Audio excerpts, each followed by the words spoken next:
Preparation कैसे होती है कार्बोक्सिलिक एसिड की, और फिर हम प्रॉपर्टीज़ देखेंगे, उसमें हम physical properties and chemical properties will go through them one by one. So first will start with nomenclature.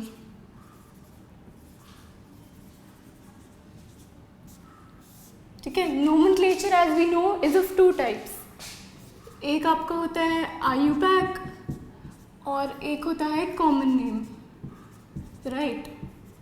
So let's see, IUPAC में तो सिंपल क्या हो जाता है, एल्केनोइक एसिड, मतलब methanoic acid, ethanoic acid, propanoic acid, butanoic acid, pentanoic acid and so on.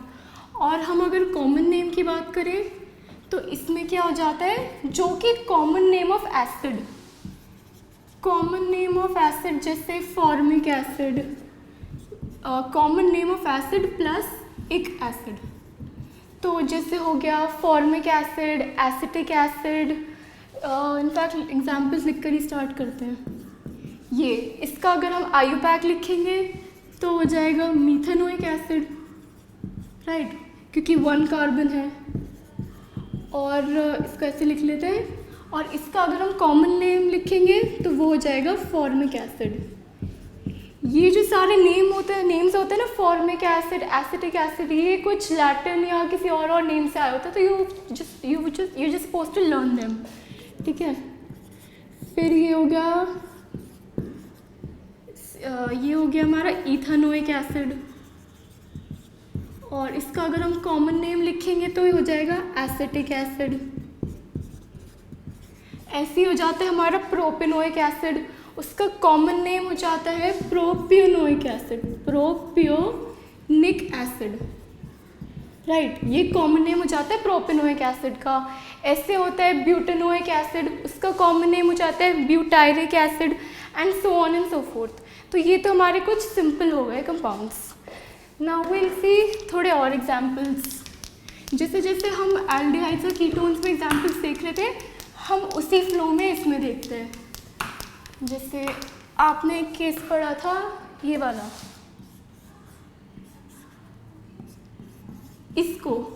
इसको हम क्या नेम करेंगे, इसकी नेमिंग होगी cyclohexane carboxylic acid, cyclohexane carboxylic acid. ऐसे क्यों नेम किया, क्योंकि जो कार्बोक्सिलिक एसिड का ग्रुप है that is present on a ring, that is directly attached to a ring, इसलिए हमें ये कार्बोक्सिलिक एसिड वर्ड अटैच करना पड़ा.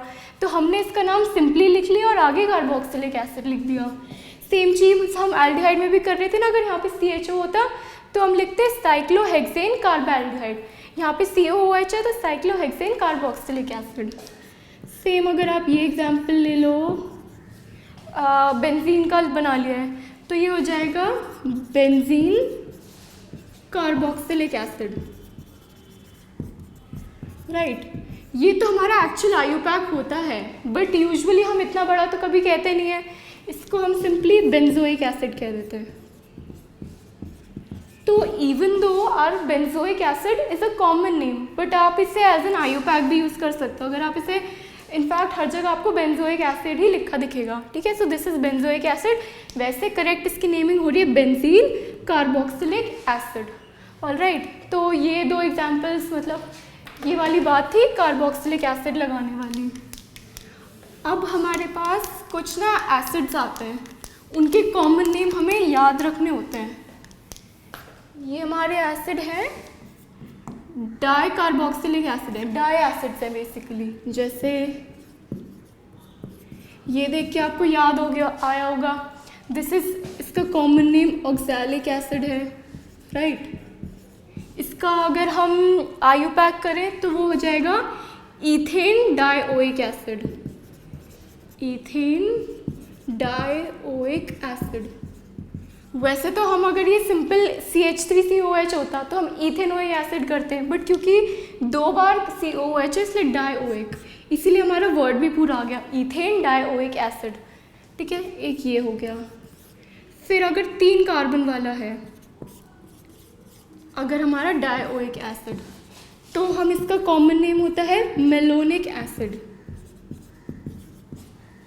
इसका आईयूपैक देखेंगे तो हो जाएगा प्रोपेन डाइओइक एसिड, राइट। तो इसका common name you have to remember malonic acid. फिर अब हम 4 कार्बन वाला देख लेते हैं। कई बार ये काम आ जाता है, इसलिए यू शुड रिमेंबर इनका। अगर आपको आईयूपैक की जगह सिंपल कॉमन नेम दे दिया तो यू शुड, आपके बिल्कुल माइंड में आ जाना चाहिए अच्छा इस वाले एसिड की बात कर रहे हैं। तो इसको हम कह देते हैं सक्सीनिक एसिड, सक्सीनिक एसिड।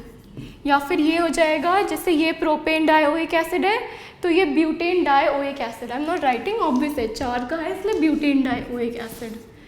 फिर हम 5 का बनाएं तो इसका नाम हो जाता है ग्लूटानिक एसिड, ग्लूटानिक एसिड।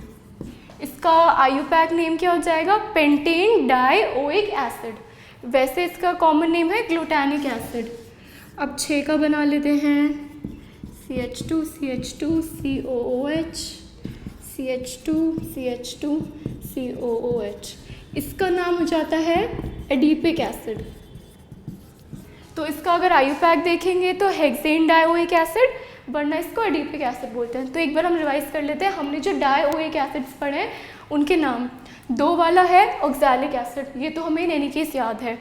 फिर 3 वाला है तो मेलोनिक एसिड, 4 वाला है तो सक्सीनिक एसिड, 5 वाला है तो ग्लूटानिक और 6 वाला है तो एडिपिक एसिड।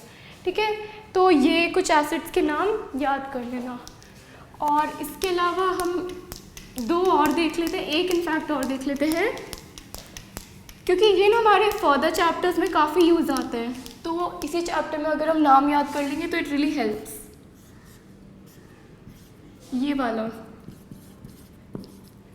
तो इसका नाम होता है थैलिक एसिड, राइट। जब COOH दोनों आसपास हो, इसकी नेमिंग करेंगे तो हो जाएगा बेंजीन 1,2 डाइकार्बोक्सिलिक एसिड। ठीक है, वही वाला लॉजिक लगाया हमने। कार्बोक्सिलिक एसिड क्यों, क्योंकि यहाँ पे COH डायरेक्टली रिंग से अटैच्ड है। और एक हमारा ऐसा हो जाता है, इसको ऐसे नहीं ऐसे बनाता है, देखने में इजी होता है। COOH यहाँ पे, COOH यहाँ पे, तो इसको हम बोल देते हैं, इसका कॉमन नेम है टेरीथैलिक एसिड, टेरीथैलिक एसिड। और इसका अगर हम आईयूपैक लिखना चाहेंगे तो ये देखो, बेंजीन 1 2 3 4, बेंजीन 1,4 डाइकार्बोक्सिलिक एसिड। ठीक है, तो सिंपल ये 2 याद हो गए और हमने ये 5 याद कर लिए। तो इससे हमारी नोमेनक्लेचर तो बिल्कुल इजीली हो गया। हमें कुछ के कॉमन नेम्स याद होने चाहिए और इसका आईयूपैक लिखना तो हमें इजीली आ ही गया। ऑलराइट।